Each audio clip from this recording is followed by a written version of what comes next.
Our second 20-minute comment comes from Diana Garvin, who's assistant professor of Italian with a focus on Mediterranean studies at the University of Oregon. She received her Ph.D. from Cornell University. Her book, Feeding Fascism, The Politics of Women's Food Work from 2021, explores how women fed their families through agricultural and industrial labor with a new body of evidence drawn from food and foodways. Garvin also writes articles on daily life under the dictatorship for journals like Critical Inquiry, the Journal of Modern European History, the Journal of Modern Italian History, Modern History Italy, and Signs. Okay, so first, many thanks to our conference organizers and hosts, and most especially Sky. This must have been an incredible amount of work behind the scenes, and we all really appreciate it. I'd also like to extend an additional thank you to Federico Finchelstein, who not only took the time to answer some of my questions before this talk, but was willing to do so while driving his daughter to tennis practice through 5 p.m. New York City rush hour traffic. So, in 1964, when many scholars were examining fascism in terms of diplomatic and political history, George Mosse advocated for studying fascism. Little attention was given to the lived experience of dictatorship.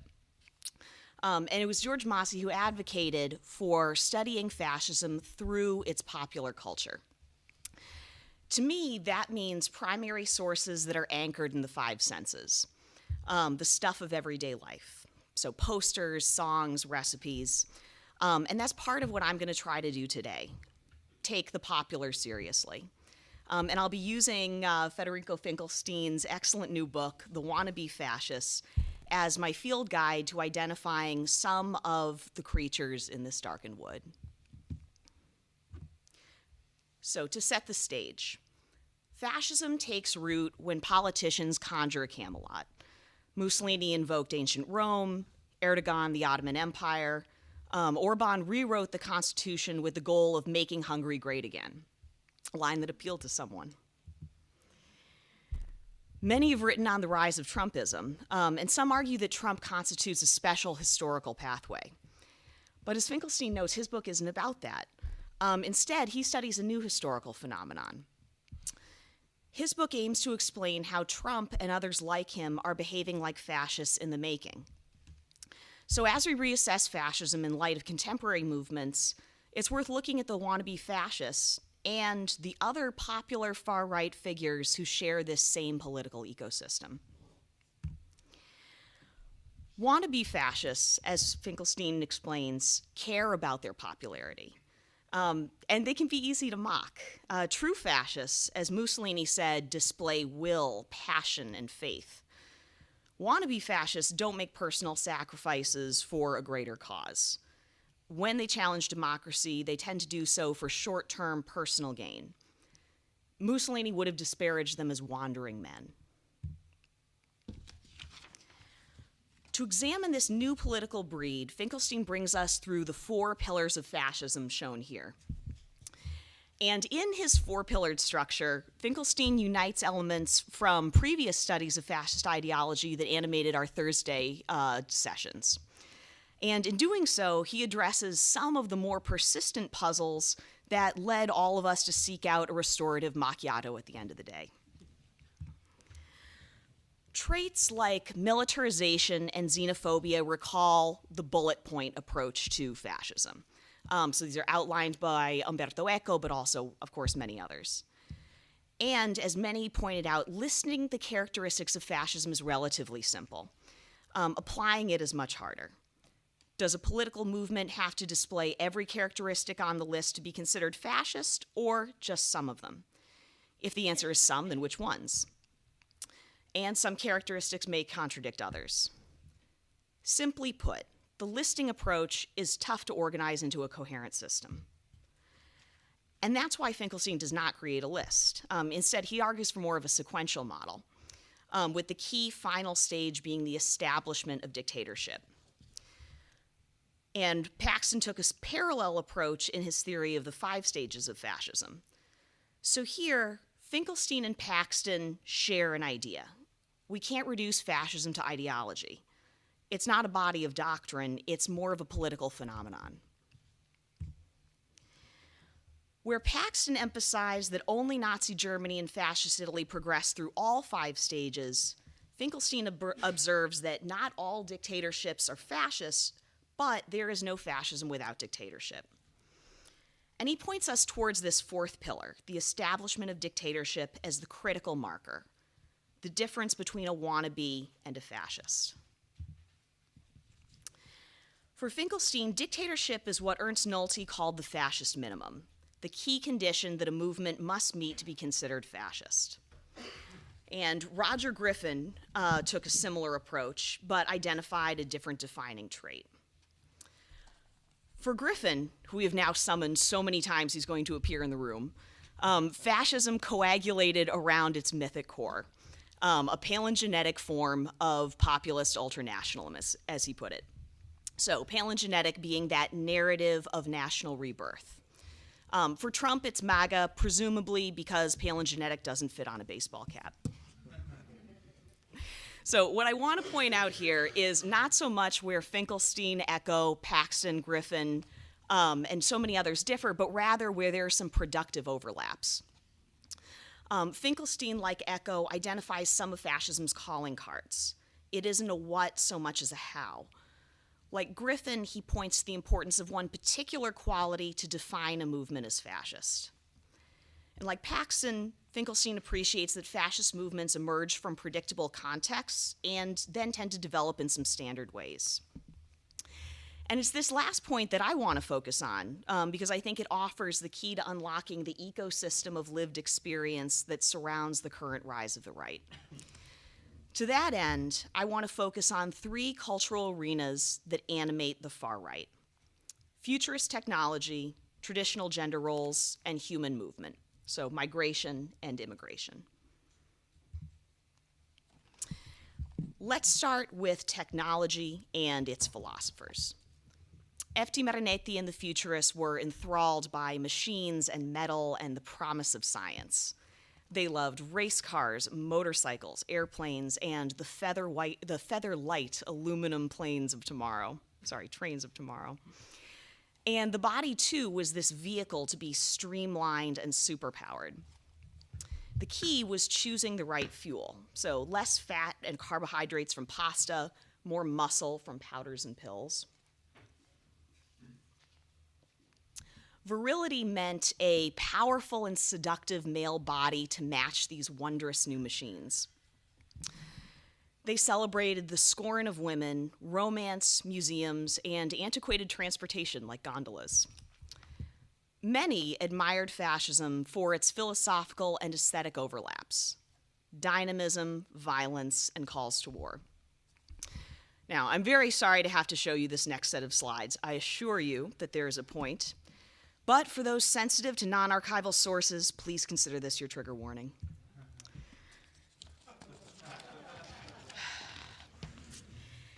So they talked a lot like Peter Thiel, James Damore, and Elon Musk. Like the futurists, this cohort, and some journalists have termed them the tech bros, share a love of machines and machismo. So think cybercars, animal protein diets, and Elon Musk challenging Mark Zuckerberg to a cage match. Fundamentally, they also share a disdain for regulatory limits. So philosophical overlaps aside, there are obviously some important distinctions between these two groups. The futurists of the 20th century were artist provocateurs who sought to influence culture. Most didn't patent inventions or manufacture machines. In contrast to the futurists, the tech bros are more engineers than artists. They own the technologies that they're so in love with, and their political conservatism and their public displays of machismo are actually relatively recent.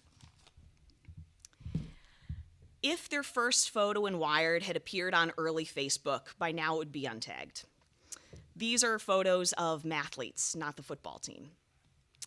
Plus, the vast majority of tech bros started out as politically liberal. Many donated to Democratic candidates.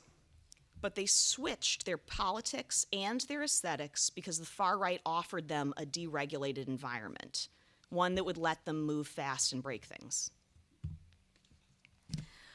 Another group that has also thrived in the ecosystem of the wannabe fascists is the tradwives.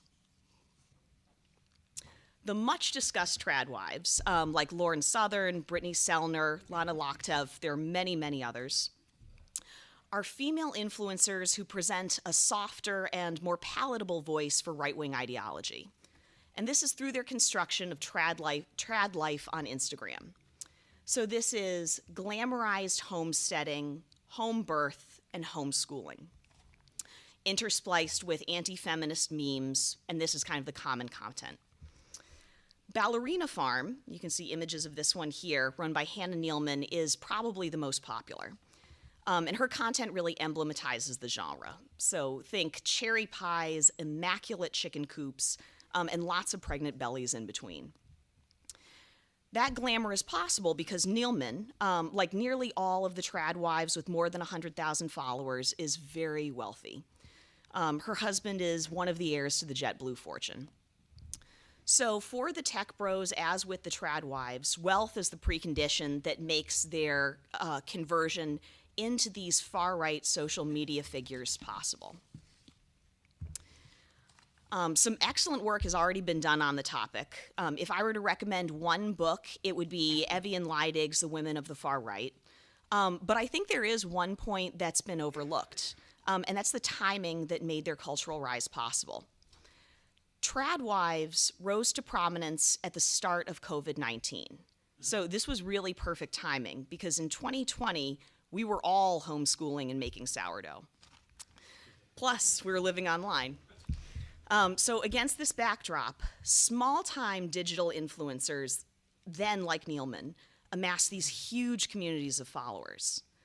And the more followers one had, the more income that could be generated through ad revenue, brand partnerships, or small businesses. So these are typically things like clothing, homemaking toolkits, or homeschooling resources. Now, it's worth noting that the analytics show that more than half, and in many cases the majority, of tradwife followers are men, not women. You can see this, I would argue, reflected in the lifespan of the tradwife business models.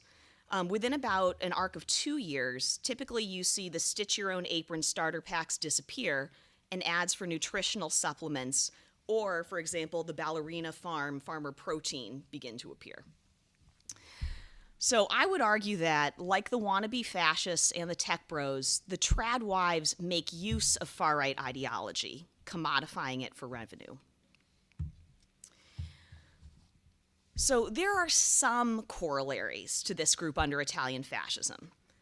Domestic experts like Lidia Morelli and others used many of the new autarkic policies as an excuse to release scores of ever so slightly updated cookbooks and advice manuals. Now, there were also true believers. Delia Notari, who was the editor of La Cucina Italiana, comes to mind. Throughout the 30s, she used her publication in service of Mussolini and autarkic policy, and this was even through dips in subscription totals. So whatever their beliefs about fascism and the contemporary far right, the female domestic experts and tradwife influencers all clearly live in contradiction to socially conservative edicts. They're public figures and they're making money.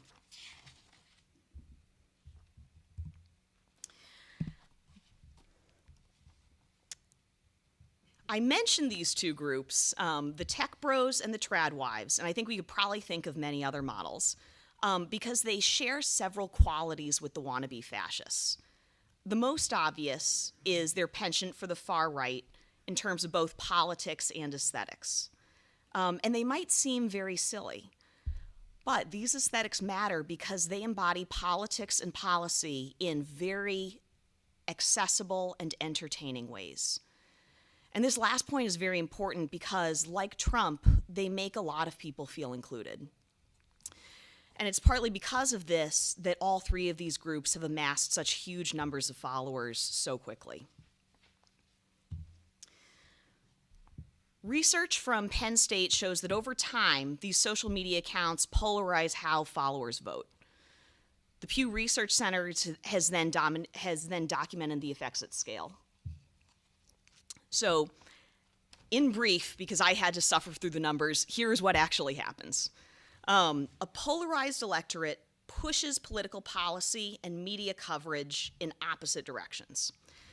Political parties start to moderate their policy positions to court independent voters. So in the United States, that's roughly a third of the American electorate. At the same time, flagship news outlets start to radicalize their editorial sections in order to be heard above the din. Tech bros and trad wives are low-hanging fruit for traditional media. Love them or hate them, people read about them. So they start to show up more and more frequently in more and more traditional news outlets. My larger point is that whether or not the constellation of wannabes actually buy their own hype, large numbers of people listen to them. And over time, many become followers. And they vote. This brings us to boats and border walls. European fascists have always worried about human movement, but historically, those concerns focused on population loss. Large-scale immigration to Europe is relatively new. So for many, it's a whiplash. It feels like the whole world changed overnight. Far-right policies frame social change as a cultural conflict. Famous examples include Lega Nord's 2009 Yes to Polenta, No to Couscous poster. In 2018, when now La Lega's Matteo Salvini was elected to share the deputy prime ministership, he railed against globalist Nutella made with nuts from Turkey. And he called for boycotts until sourcing switched to Piedmont. So traditional foods are cast as beloved national culture under threat from immigration. And so too with the traditional family. So Italy has one of the lowest birth rates in the world, with 1.24 children per woman. And politicians on the political left and right have tried to push that number up. In 2016, Italy's Ministry of Health introduced Fertility Day, the much heckled campaign that centered on 12 ads trying to convince young Italians to have more babies. So one showed a woman holding an hourglass next to the slogan, "Beauty has no limit, fertility does," and this was under a Democrat, Matteo Renzi. The Italian far right approaches this issue differently, as a racialized battle. It weighs low Italian birth rates against high immigration rates. And this opposition can take different forms. So the threat of different darker races outbreeding whites, as in Camus' Great Replacement theory, or the specter of interracial children raised by ads casting immigrants as rapists. So in 2017, Forza Nuova reprinted Gino Boccasille's poster from the fascist period, but revised the text to read, "Defend her from the new invaders." I'll skip over this next poster in the interest of time, but would be happy to return to it.